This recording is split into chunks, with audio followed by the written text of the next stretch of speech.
Upon watching Madam Web and somehow sitting through the entire thing, I felt a sense of deja vu. I felt like I've been here before. And it turns out we all had, at least those of us that saw Morbius. Because if they ask the question, do you know the definition of insanity? The answer is doing the same thing over and over and expecting different results. That's Madam Web in a nutshell.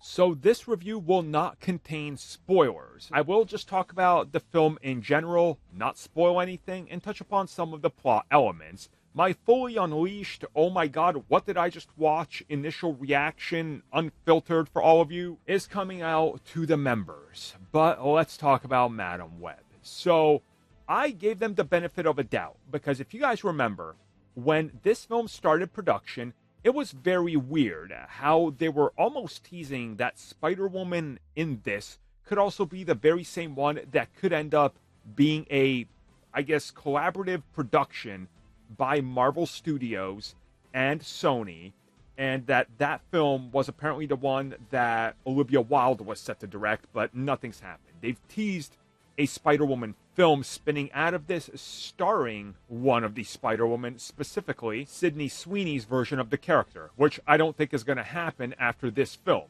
That's not a spoiler, that's just the quality of the film and how nobody will want to get reminded of this thing. So, when I open up this review, I talked about the definition of insanity, and of course, this deja vu feeling that I had with Morbius. And it's here, and it's in full force. Every single mistake that you find in Morbius, from pacing to character development to nonsensical plot holes you can drive a massive truck through, it's all here. And the fact that the people that wrote Morbius also wrote this, it honestly makes me believe that they at some point must have used AI. Because there are elements of this film that are so bad in terms of the dialogue, the character decisions, the character moments, that a first-year film student could have looked at the script and said, this doesn't work. Why does this happen? And the entire class would look at him and go, yeah, we all realize this as well. That's how glaring some of the plot issues and nonsense moments are in this. On top of this, it's further compounded by every single character. The moment that they shine, and you're like, okay, right now, there's something here. They are undercut by every bad decision or another bad line of dialogue or nonsensical decision-making, filmmaking problems that you would honestly not find in a lot of fan films. It is that bad. The film's whole throwback to the early 2000s isn't just a marketing thing for this film.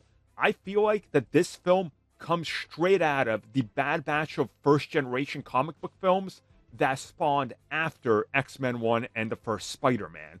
Because this feels like a script that was dusted off during that initial rush to produce everything. To talk about the action and set pieces in this and what they do would honestly be to spoil some elements of the film, but I will say, if you've seen the trailers, you can probably piece together what's going on, and you can probably figure out what the final battle is, and in typical Sony fashion, exactly what was a lie in these trailers and what never shows up. And it's a shame because, hey, maybe if some of these things stayed in there, it could have made for a more entertaining film. But instead, it falls on its face.